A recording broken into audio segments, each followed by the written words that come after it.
दिनै दुलाराय बर' फरायसा आफादनि मोनसे हानजाया भारतनि जि बिसायख'थि आय'ग इलेक्शन कमिशन अफ इन्डिया बेखौ जोङो लोगो हमो आरो आसामाव पार्लियामेन्ट आरो एसेम्ब्लिनि थाखाय समस्ति दाफामनाय डिलिमिटेशननि हाबाफारिया दा सोलिगासिनो दङ आरो बिनि थाखायनो इलेक्शन कमिशन अफ इन्डियानि मानगोनां chief election commissioner Rajiv Kumar बिथाङा फैदों आरो बिथांनि गासै टीमा फैदों आरो जोङो जेला इलेक्शन कमिशनखौ लोगो हमदों मानगोनां CEC chief election commissioner Rajiv Kumar बिथाङा जोंनि मेम'रेन्डामखौ आजावदों आरो बिथाङा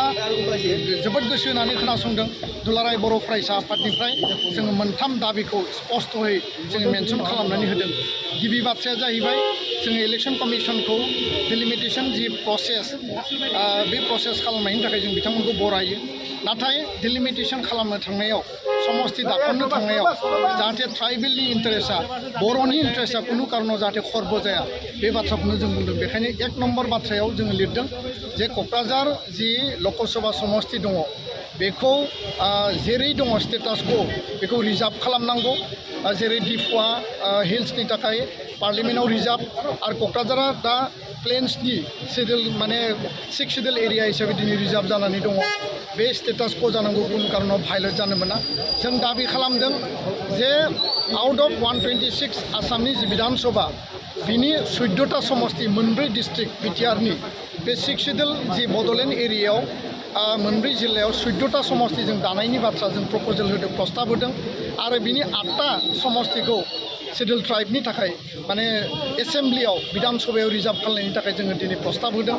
आरो लोगोसेनो पार्लियामेन्टआव 2 समस्ति क'क्राझार 4 शेड्युल ट्राइब STनि थाखाय आरो उदालगुरि समस्ति 2 दानो थाखाय जों दिनै प्रस्ताब होदों आरो जों माखासे जास्टिफिकेशन होदों जे BTC दानायनि आन्दोआव